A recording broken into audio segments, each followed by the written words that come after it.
And it'll come across sometimes even now when I explain, like when someone asks me what I'm doing, and I say to them, like, I was in a restaurant there a few months ago with my girlfriend, and the manager was talking to us, and he was getting everything ready for us, and he asked me what I worked as, and I says I work in the civil service, and he asked me like, oh, and I told him the level I was working at, and he kind of stopped, like, kind of, do you know, like, do you know what I mean? Because he's heard me accent as well. Like, he knows, they automatically know it's an inner city accent. Yeah. You know, they don't associate that with it, and it can sometimes it can be very complimentary, but sometimes it can be very rude, as in like, oh, how did you get that? Do you know what I mean?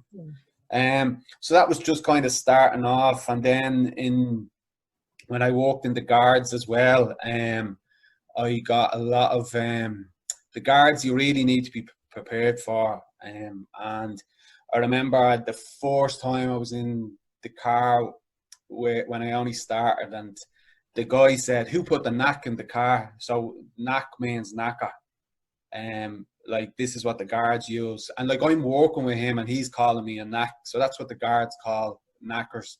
That was the kind of like thing, and there was for the first year I was in the guards, there was always a suspicion around me using the police intelligence system. You know, people were very wary of me, but as they kind of seen that I was a hard worker and all, and from ground, that's why the police here should have more people from the inner city, because they know how crime works, they know who's involved in crime. It can be a benefit to the police to have people.